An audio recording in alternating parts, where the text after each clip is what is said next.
Hello there, my little jam jars of creativeness out there around the world, wherever you are, whoever you are. Thank you so much for joining us today with this first of possibly a series of Caples webinars. A special shout out for Chris Rawlinson, who is the CEO and the founder of 42courses.com, and without whom the Caples Awards bash would have been a very dry affair, because what Chris did was to pay for all the booze. God bless him. One of the things about AI that has caught my attention is the incredible speed with which things have been happening.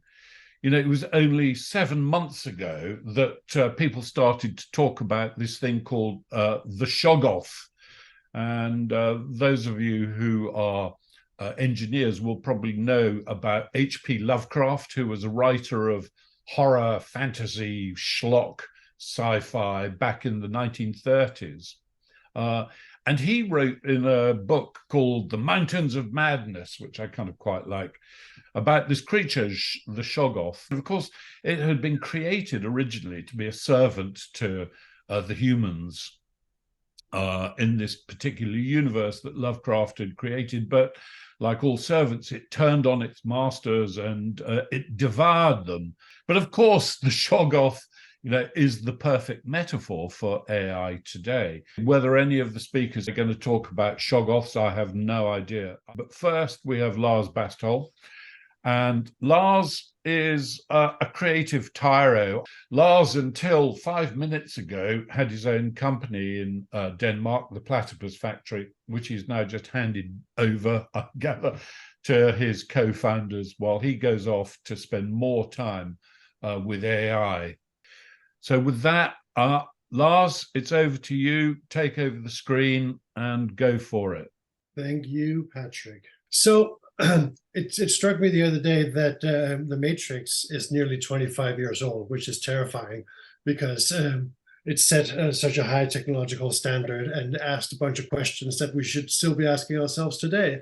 And it's 25 years ago that you were being asked to choose the blue or the red pill. And I think we're kind of looking at the same kind of moment currently, where you either have to take the blue pill and the journey and adventure into AI, or take the red pill and kind of just walk into obscurity quite slowly. So as Patrick mentioned, I just published a book which is available on Amazon for the low price of. Anyway, if you have a sense of humor, or you will have friends who have a sense of humor, I highly recommend it. But that's how my kind of journey into this started. You see, I can't draw.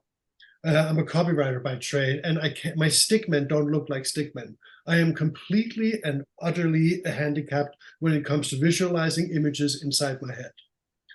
And all of a sudden, this technology appeared out of the blue that allowed me to finally, for once, after 50 plus years of living, to kind of get the things that were inside my head out on paper. So I started playing around with Midjourney and trying to create these animals. And, because I have a morbid sense of humor, it started out as a children's book and then turned into something quite different, where what if you took the framework for a children's book, but then had the copy be something completely different? So I worked on this and worked on getting the animals to kind of look the same. And then I worked on, and I don't recommend doing this to anyone, creating a typeface in Midjourney. Don't do it. Just take my word for this. Do not do it.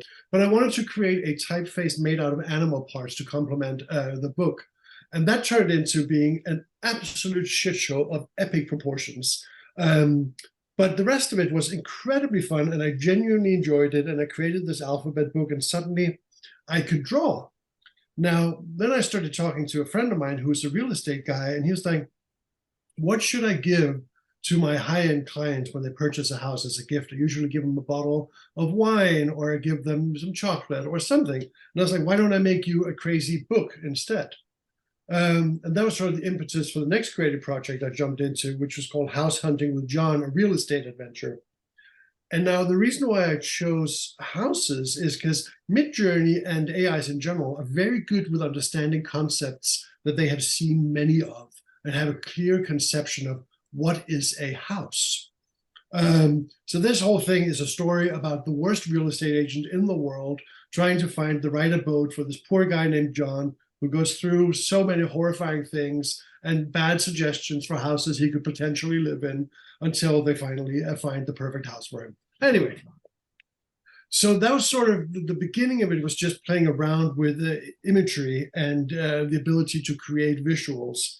Then we got a little bit ambitious. I'm working with some friends on a musical that's actually about robots. So we were like, well, it's fairly appropriate, I suppose, to use AI as much as we possibly can in a musical about robots. All the visuals are created in Midjourney. The voiceover was by Orson Welles, even though he is, as Hollywood calls it, technically unavailable. And if you take a step backwards, it's kind of mind-blowing to think that it is less than 2 years ago that I stumbled upon this image in a paper where it said that now there was a computer program who was capable of taking two different concepts, two almost opposing concepts, the avocado and the chair, and morphing them into one. And it sort of blew my mind that you could take these unrelated concepts and turn them into a third thing. And where we are now is kind of like, well, that's a recent avocado chair that I made. And interestingly, if you look at it, this is to scale. It has the pit in the middle as sort of a backrest. It's quite fascinating how it's starting to understand the concept of what a chair is more, while still retaining the idea of the avocado. Of course, it also becomes even more sort of sophisticated now because Midjourney is starting to sort of dream a little bit as well. So if you ask it to create an avocado chair now, it would be like, well, what would the context for an avocado chair be? I did a little exercise just to give an idea of just how fast this has evolved. So I did the same prompt on every single version of Midjourney, and it's a film set in Hollywood as seen by Midjourney. So version 1 that came out in just February 22, so we're literally talking about 18 months ago. If you've been to the studio lots in Hollywood, you can guess that maybe those big bunkers, the house, some sound stages, et cetera, but you have to be pretty generous to sort of say that this makes sense in the context. Version 2 came a few months later. Yes, there's some fog. There's a couple of people who could be construed as actors if you know that that's what they are. Version 3 starts to get to, all right, starting to understand a little bit more that it looks more like a theater stage than a film set, if you will. But you can kind of see that there's some people doing interesting things there. It could be a film set. Version 4, it takes the classic, okay, we're in a Western town, and AI spelling becomes apparent here. It's always fun to see what they get out of letters. Rarely anything understandable. Anyway, so the Western town could be a film set, sure.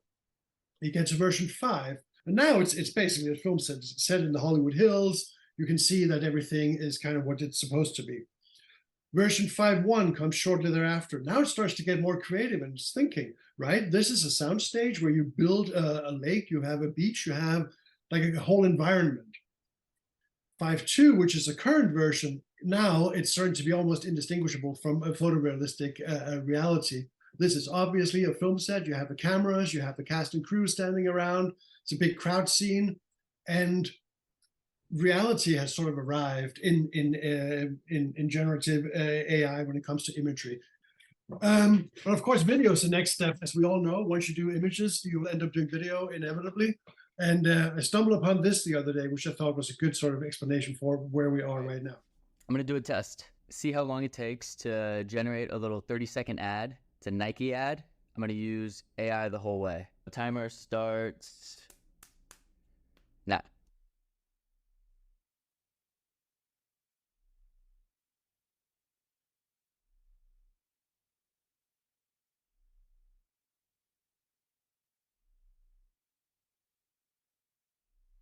All right, I think that's it.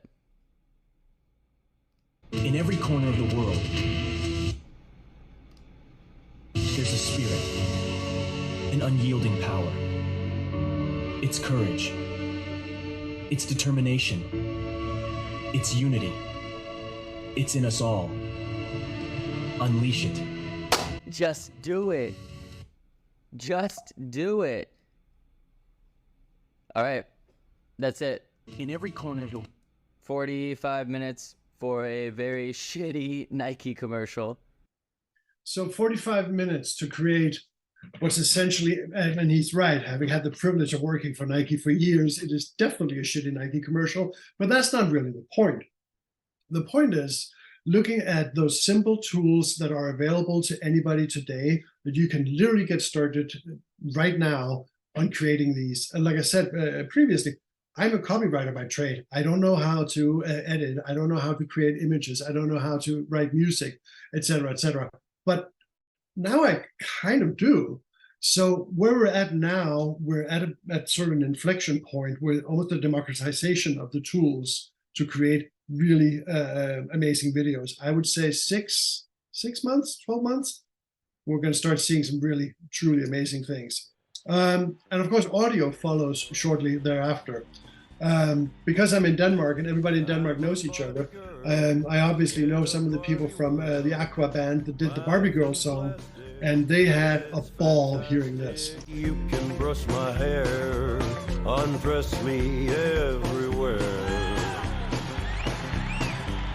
Oh, come on, Barbie, let's go party, 'cause I'm in a Barbie world. It goes on with Johnny Cash covering various different songs. But I've listened to Johnny Cash most of my life. I would have no idea that it wasn't Johnny Cash singing that song. You cannot believe anything you see or hear anymore. That is unfortunately and fortunately, I can make the case either way, but that is where we are at the moment. So I sometimes get the question now, does the future belong to writers? And, you know, there's part of me going, yeah.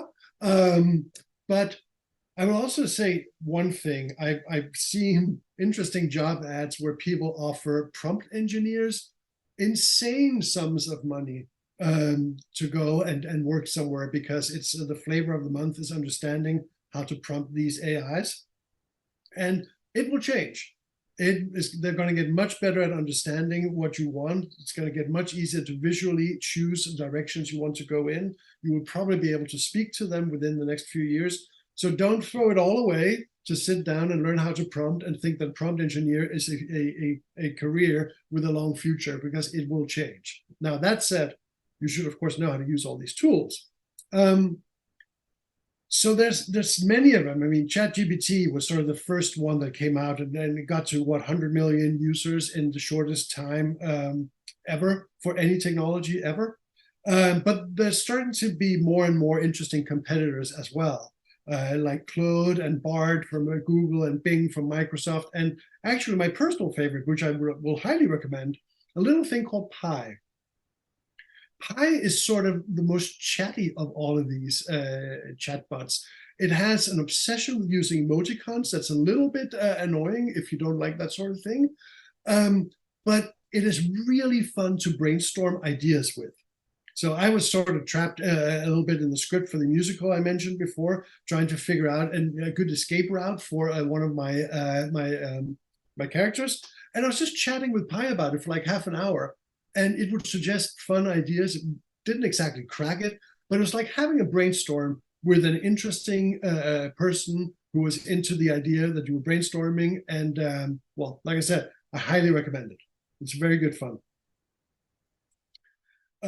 If you're more of a creative writer, I'm also really loving this thing called Pseudo-Write, which is built essentially to help creative people write. And it will help you brainstorm like things like devices you might find in a steampunk universe. What could it be? You can ask it all kinds of weird sort of random questions that will take forever to Google, or you might not get from another chatbot. It's also very good at helping you rewrite. Like, I want a more active voice here. I'm writing in a passive voice, or I'm not using particularly interesting language. It'll help you with that sort of thing. So for a creative writer, I actually think this is one of the better tools out there. Chat with Pi until you have an idea of where you're going with your idea, then have Pseudo-Write help you write it well. This was a quote I found in the beginning of the writer's strike. As you know, probably, Hollywood is on strike, right? We have the writers striking, and now the actors are striking. And that's effectively the challenge with finding any kind of new deal to sign, is that anybody who signs anything today, they do 3-year-long contracts in Hollywood, agreements between the unions and the producers. And in 3 years, so many things could have changed so fundamentally that anybody who puts their signature on anything that has AI in it right now doesn't know what they're doing. In fact, I would go as far as to say that this we're looking at currently is the biggest disruption since the internet. Now, I'm lucky / old enough to have been around when the internet sort of became popular in the mid-90s and started working on it in 95. And it slowly but surely changed absolutely everything about everything. And I'm fairly confident that we're looking at the same thing with AI and how it's going to change absolutely everything we do and how we do it. Because we have here something that also has never really been seen before. It's kind of human ingenuity and machines working in collaboration and in a way that we haven't really done before, which is what makes it incredibly fascinating and also somewhat terrifying, obviously. What it really is, I think, is an incredible tool. But, you know, the second you invent this hammer, you also invent the hammer to the forehead. The second you invent an airplane, you invent the plane crash. Tools are not by their nature good or evil. They are what you use them for. So the future that people are terrified of, with this giant AI basically pulling our strings and doing making us jump to their tune and do their bidding, I don't think is realistic. I think we're going to have to see some genuine changes in the abilities of the AIs to even get close to that, which is not in the cards anytime soon. But you're not going to be replaced by an AI, but you will be replaced by somebody who knows how to use AI. That is undoubtedly true, because if you work in an agency today or any kind of place that creates, you know, art, for the lack of a better word, for a living, there will be things that can be done so much faster, cheaper, and ultimately probably even better than by humans. And as we all know, agencies love the words faster and cheaper. So just be aware, you will be left behind if you don't get in this boat sooner rather than later. This is sort of wishful thinking of what I look like on good days. But, you know, here's another quote that I stole from the internet that I love: is to replace designers with AI, clients would need to accurately describe what they want. We're safe. Which is also largely true. It's not that easy. It actually has taken me probably about 18 months of fairly intensive study and spending hours a day with all these tools to get to a point where I can relatively easily create some of the things that I want to bring to life. And as Patrick mentioned, I have started my own consultancy, Bastholm Creative Consulting. I will be remiss to not mention that I do workshops, I do speeches, I do presentations. I can do them remotely like here, or I can come in person. So do holler if you want to hear more about any of this stuff.